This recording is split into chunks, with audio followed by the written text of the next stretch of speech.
Bismillahirrahmanirrahim. Assalamualaikum warahmatullahi wabarakatuh. Alhamdulillahirabbil alamin wassalatu wassalamu ala asyrafil mursalin Sayyidina Muhammadin wa ala alihi wa sahbihi ajma'in. Amma ba'du.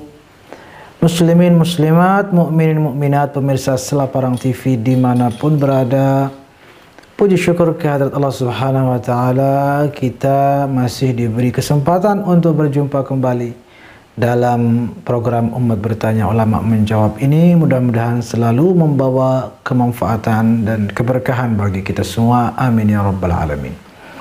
Baiklah, untuk episode kali ini seperti apa pertanyaan-pertanyaan dari masyarakat kita? Mari kita simak bersama. Assalamualaikum warahmatullahi wabarakatuh. Yang ingin saya tanyakan adalah, apabila kita mendapatkan tanda suci kita pada saat waktu asar menjelang maghrib, kemudian pada saat kita mandi bersih itu terdengar suara azan, lalu bagaimana dengan sholat asar kita? Terima kasih atas jawaban dan kesempatan yang diberikan. Assalamualaikum warahmatullahi wabarakatuh. Waalaikumsalam warahmatullahi wabarakatuh. Tentang bagaimana apabila seorang wanita suci atau berhenti keluar darah haidnya di waktu asar, kemudian tidak lama kemudian azan maghrib. Artinya kalau dia mandi dan seterusnya, waktu maghrib telah tiba. Pertanyaannya, bagaimana dengan salat asarnya itu? Apakah diqadha atau tidak? Begini, selama masih ada waktu untuk sholat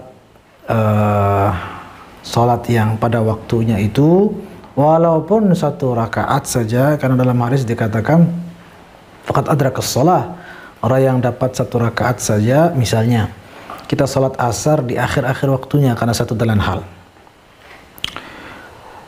tapi dapatnya satu rakaat, rakaat kedua sudah masuk waktu maghrib, maka itu dia sudah dikatakan telah sholat asar pada waktunya, walaupun ya memang tidak dianjurkan di akhir-akhir waktu seperti itu.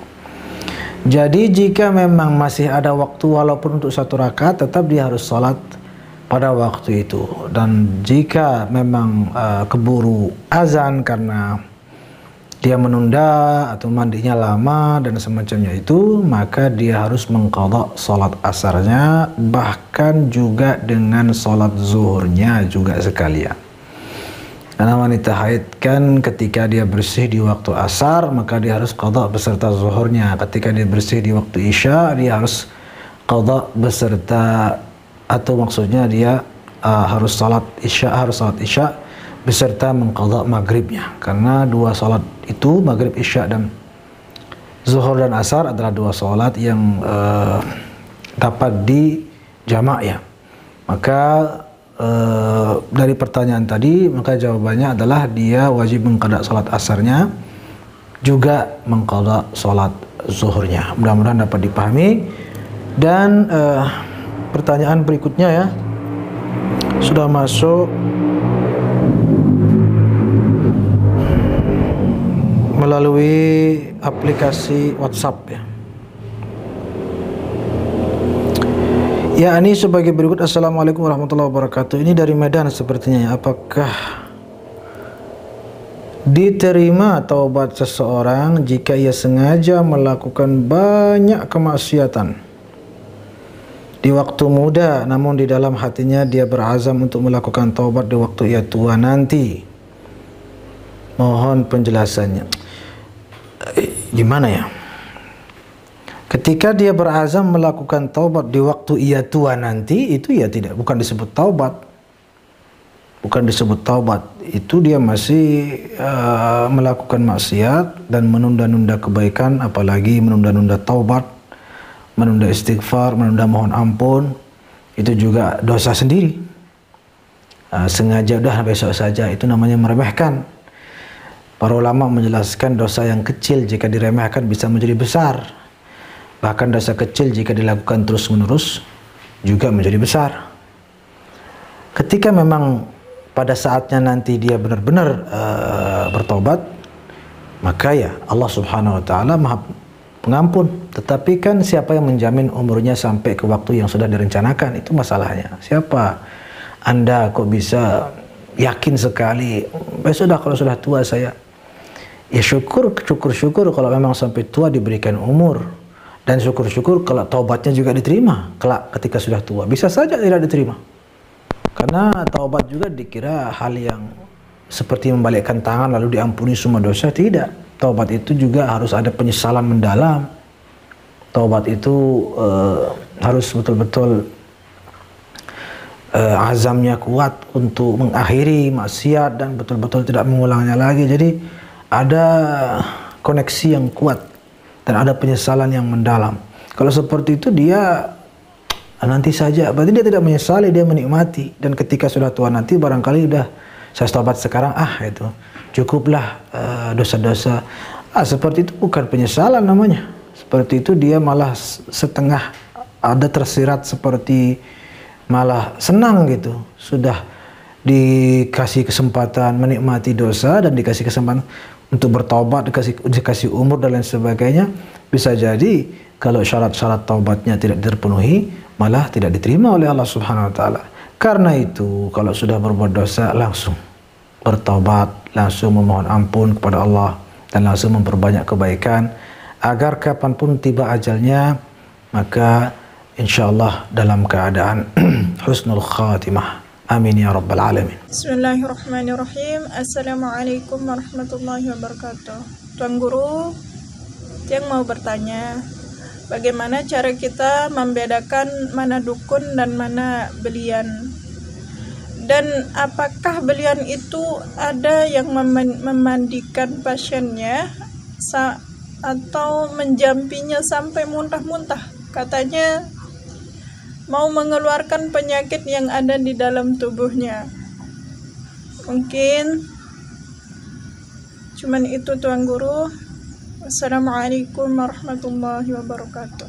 Waalaikumsalam warahmatullahi wabarakatuh. Apa perbedaan dukun dan belian? Dukun itu mungkin istilah umum ya, dan kalau menurut saya sih persoalan bahasa saja. Dukun itu kan bahasa Indonesia, kalau belian itu kan bahasa Sasak, bahasa Lombok. Nggak ada orang Indonesia tahu tentang belian. Kita buka kamus besar bahasa Indonesia juga nggak ada belian, tapi dukun ada. Jadi bedanya ini bahasa Indonesia, ini bahasa Sasak, gitu aja sih menurut saya. Tetapi sepertinya di Sasak sendiri memang penyebutan dukun dan belian dibedakan.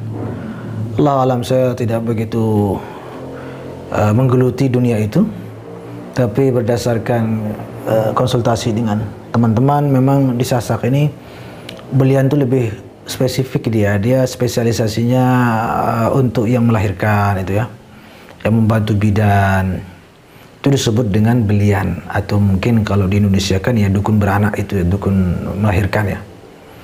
Itu jadi belian lebih khusus daripada dukun. Dukun itu sifatnya umum dan dia memang lebih kepada sebuah pengobatan cara mistis ya, cara dengan membaca amalan-amalan atau jampi-jampi semacam itulah. Itu yang namanya dukun. Dan itu para ulama kita memang menganjurkan agar dihindari. Karena kita tidak tahu apakah yang digunakan adalah cara-cara yang halal atau malah yang digunakan cara-cara mengandung syirik.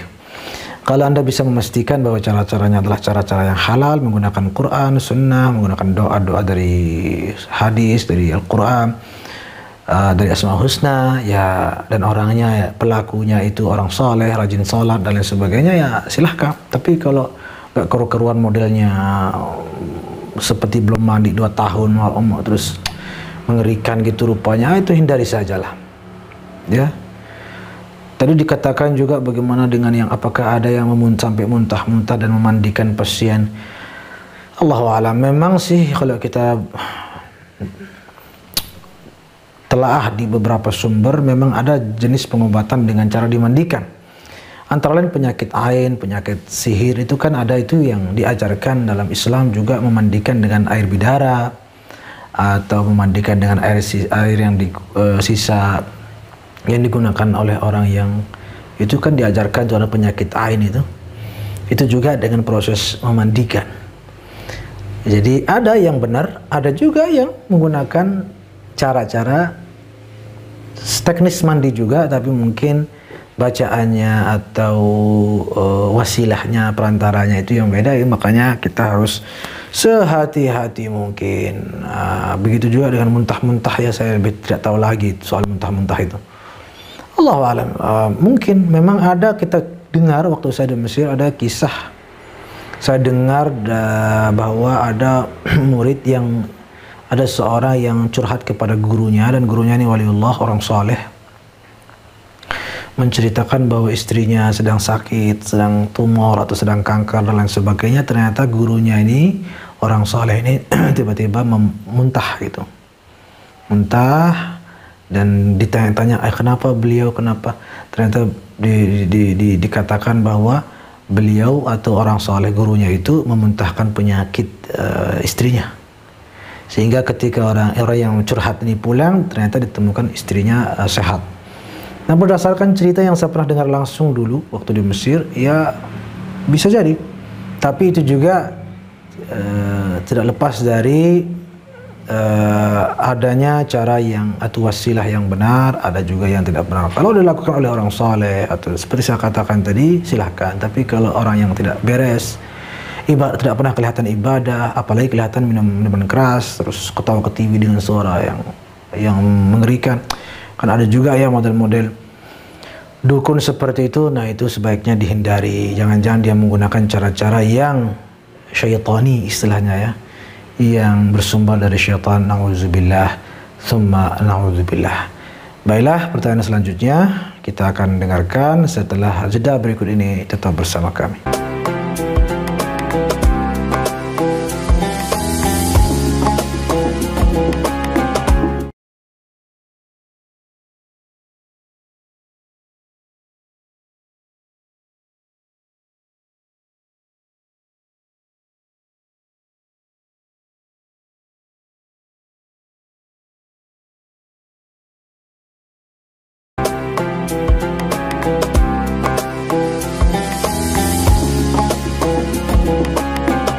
Kembali lagi bersama saya di Umat Bertanya Ulama Menjawab. Alhamdulillah sudah kita jawab beberapa pertanyaan sebelumnya yang lalu, dan sekarang kita akan membaca pertanyaan selanjutnya, ya.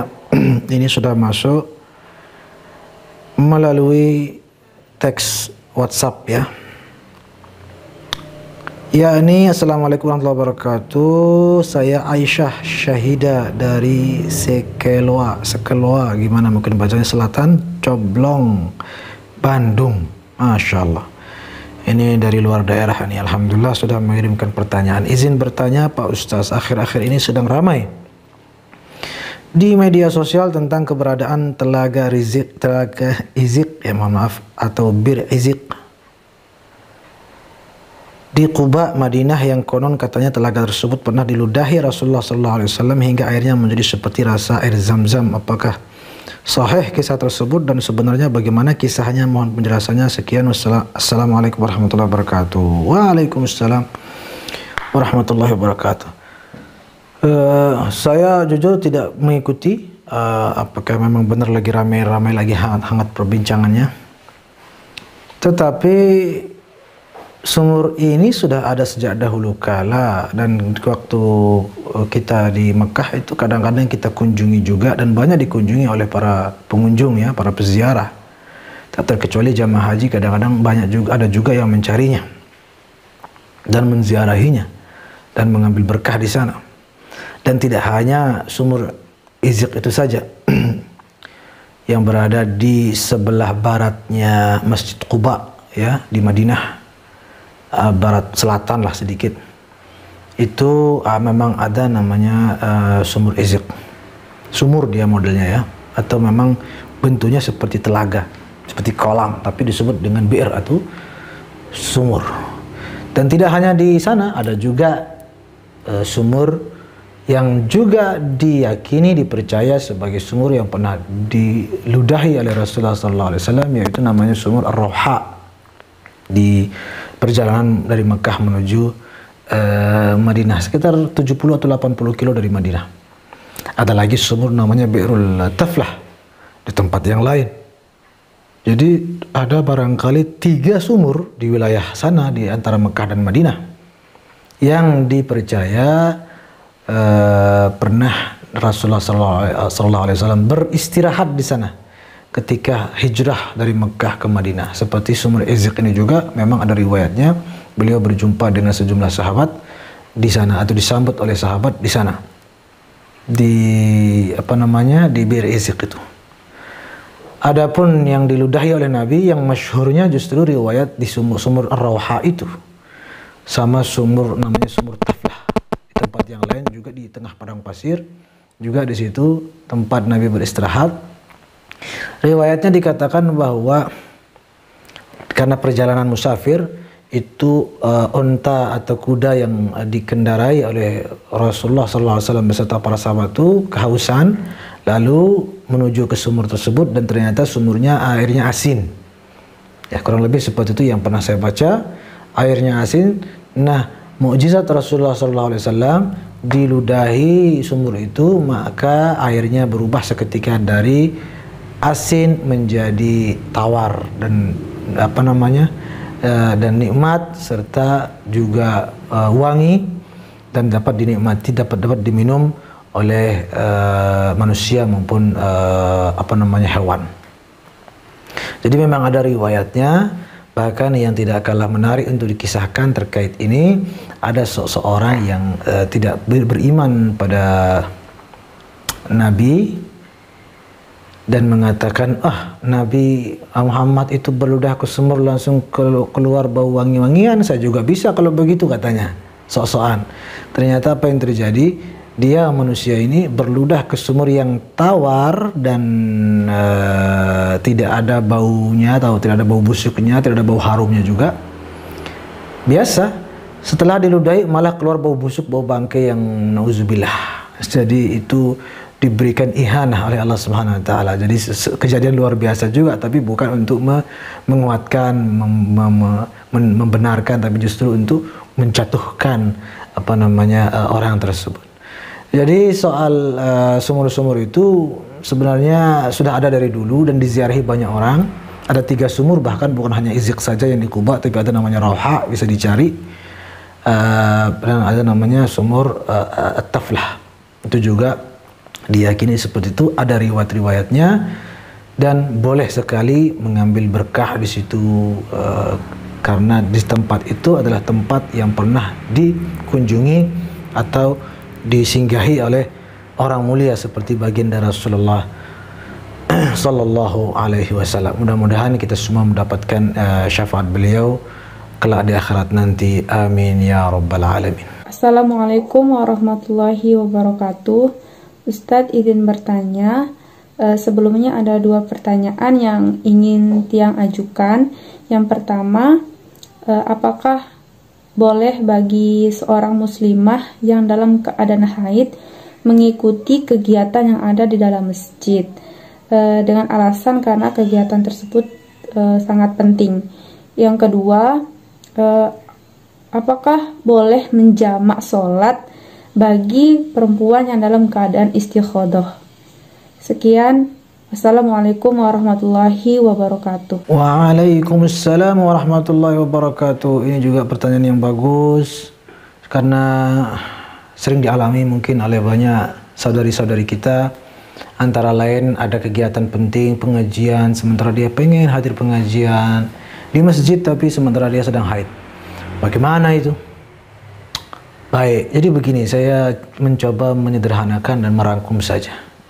Untuk diketahui bahwa wanita masuk masjid dalam keadaan haid itu diperselisihkan oleh ulama. Maksudnya tidak ada satu pendapat saja. Ada yang mengatakan haram, tidak boleh mutlak. Ada yang mengatakan boleh. Ada yang mengatakan tidak. Ada yang mengatakan tergantung darahnya apabila keluar, apabila dikhawatirkan bocor atau tumpah maka tidak boleh. Jika aman atau maka tidak masalah. Ada yang mengatakan jika sedang keluar-keluarnya tidak boleh, tapi sedang berhenti, lagi stop gitu, lagi sedang tidak keluarnya darahnya itu, maka boleh. Jadi banyak beragam pendapat. Memang dalam mazhab Syafi'i yang umum dianut di Indonesia ya mengambil yang hati-hati, yaitu haram mutlak. Tetapi ada juga dalam mazhab Syafi'i pendapat yang mengatakan bahwa ilat keharamannya itu, sebab diharamkannya itu ya karena untuk agar tidak mengotori masjid. Nah, merujuk pada ilat atau alasan mengapa diharamkannya itu, kan dulu belum ada, mohon maaf ya, pembalut lah ya, atau mungkin pembalut ada, tapi maksudnya yang seperti sekarang gitu, yang tidak ada. Yang seperti sekarang yang betul-betul aman gitu dari tumpah atau jatuh ke lantai ke bawah. Dulu mungkin tidak seaman itu pembalutnya, sehingga ya ketika jangan masuk masjid, nanti ada darah di lantai masjid, gimana orang sholat dan sebagainya. Nah, ada yang mengulas seperti itu dan menganalisa bahwa untuk zaman sekarang, karena darah haid itu bisa dijaga dengan pembalut yang modern sekarang, maka tidak masalah masuk masjid selama dijamin tidak tumpah darahnya. Lebih-lebih jika memang acaranya sangat-sangat penting dan sangat mungkin merugikan barangkali ketika tidak dihadiri. Nah, banyaknya pendapat ini bisa menjadi jalan kelonggaran bagi yang mengalami. Kalau nasihat dari saya, tidak terdesak, tidak usah. Terdesak ada acara yang sangat-sangat penting dan tidak mungkin dihindari, ambil pendapat yang mempersilahkan, tapi dengan syarat harus betul-betul dijamin tidak ada satu tetes pun yang jatuh ke lantai. Nah, yang kedua tadi mengenai wanita yang istihadah. Istihadah ini kan berarti dia tidak haid, tapi ada darah penyakit yang terus keluar dari kelaminnya atau kemaluannya. Pertanyaannya, bagaimana hukum menjamak? Untuk diketahui dalam mazhab Syafi'i, menjamak salat itu hanya boleh bagi yang musafir, kemudian yang sakit, yang seperti itulah ya. Yang kesibukan padat pun ya hanya sebagian yang membolehkan.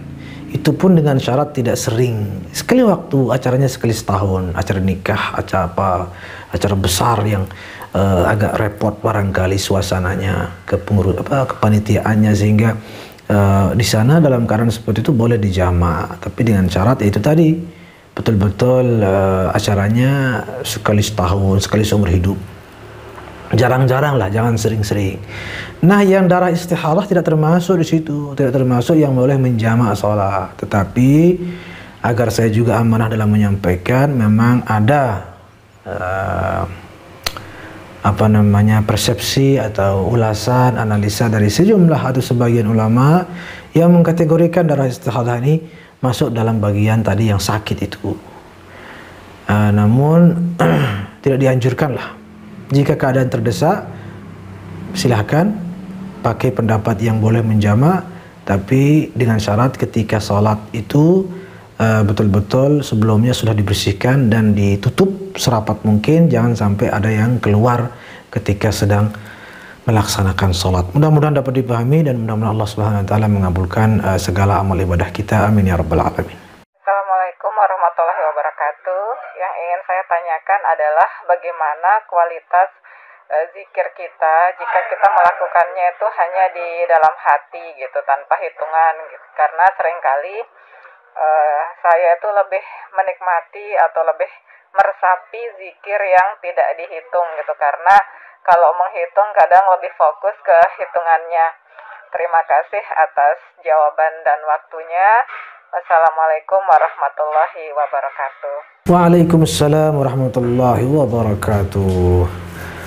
Iya, begini, saya langsung saja barangkali. Jadi guru saya dan para ulama kita waktu saya mengaji di Mesir itu, guru saya menganalogikan kurang lebih sebagai berikut. Manusia terdiri dari jasad dan roh. Jasad dan roh.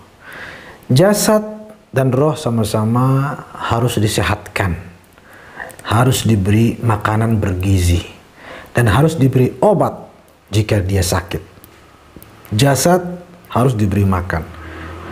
Makanan-makanan ada yang bebas sebanyak-banyaknya, kapan saja, berapapun jumlahnya silakan.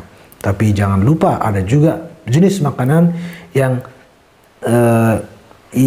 jumlahnya atau takarannya harus tidak boleh lebih dari sekian. Ya, karena kalau lebih dari sekian maka akan berbahaya. Ada juga obat-obat, terutama ketika sakit. Obat-obat pasti ada jumlahnya, sudah keruan, sudah tertentu, tidak boleh lebih, misalnya 3 kali sehari, 4 kali sehari, sebelum makan, setelah makan, tidak boleh dirubah, tidak boleh dimakan sebebasnya, tidak boleh 4 kapsul sekaligus misalnya, mentang-mentang 4 kali sehari, tidak boleh, akan menjadi penyakit berbahaya, menjadi overdosis. Tetap harus sesuai hitungannya, sesuai jumlah yang diberikan oleh para ahlinya. Itu bagaimana? Apakah kita mengeluh? Tidak, kita nikmati dan kita laksanakan sesuai aturan. Malah obat-obat itu kadang pahitnya luar biasa, tetapi tetap kita mengkonsumsinya demi kesehatan jasad kita. Nah, roh juga demikian. Harus dikasih makanan bergizi. Ada makanan-makanan yang bebas, tak terhitung jumlahnya, silahkan. Sebutlah baca Al-Quran, mau 2 juz, 3 juz, mau sekali khatam, sekali duduk, mau cuma beberapa ayat misalnya. Tapi ada juga makanan roh yang sudah jumlahnya ditentukan oleh para ahlinya. Ada yang sekian kali dalam sehari, sekian kali misalnya dalam sebulan misalnya. Kalau nah itu juga harus diikuti, ya. Kenapa? Demi kesehatan roh kita. Kalau kita tidak ikuti maka justru tidak maksimal hasilnya, atau bahkan bisa jadi berbahaya bagi roh kita. Sebagaimana dalam hal makanan jasad tadi, kita terima dan tidak pernah kita persoalkan, lebih-lebih harusnya yang berkaitan dengan roh, karena roh ini dunia akhirat, bukan hanya di dunia. Sementara jasad ini kan hanya di dunia. Karena itu apalagi tidak pahit, ya, dinikmati saja. Tidak seperti obat kan pahit tapi kita nikmati dan kita tidak persoalkan hitungannya. Harusnya juga dalam amalan wirid yang merupakan makanan roh juga harusnya kita ikuti, terima, dan kita nikmati sebisa mungkin karena menyangkut kesehatan roh kita. Lagi pula soal hitungan, karena itu para ulama kita, para ahlullah salihin, orang-orang saleh itu pakai tasbih, dan kita dianjurkan memegang tasbih dalam mengamalkan. Kenapa? Supaya terhindar yang dikatakan oleh penanya tadi. Terhindar dari apa? Fokus sama hitungannya. Jadi nikmati apa yang dibaca, yang diamalkan. Nanti kan ada pembatasnya. Jadi ada pembatasnya. Misalnya dalam habis salat subhanallah 33 kali. Itu kan ada hitungannya juga dari Nabi lagi. Masa kita bilang nanti fokus sama hitungannya, nggak usah baca subhanallah alhamdulillah, nggak boleh. Tetap kita baca, namun disarankan pakai tasbih atau pakai alat-alat lain yang ada pembatasnya, sehingga tidak terlalu fokus pada sudah dapat berapa, nanti kena pembatas, sudah selesai, tinggal pindah ke wirid yang lainnya misalnya. Jadi seperti itu, semua itu ada ahlinya, dan kita karena bukan ahlinya, maka marilah kita konsumsi makanan-makanan bergizi itu, baik untuk jasad maupun roh, kita ikuti sesuai resep para ahlinya. Mudah-mudahan Allah Subhanahu wa taala menyembuhkan dan menyehatkan jasad dan roh kita dari segala penyakitnya, dan mudah-mudahan dengan demikian kita dapat diridhai oleh Allah Subhanahu wa taala fid dunya wal akhirah. Amin amin ya rabbal alamin. Baiklah pemirsa Salat Barang TV dimanapun berada, pertanyaan berikutnya akan tetap kita nantikan. Tinggal silahkan kirim ke nomor yang tertera di bawah ini. Saksikan terus Umat Bertanya, Ulama Menjawab hanya di Salat Barang TV. Wassalamualaikum warahmatullahi wabarakatuh.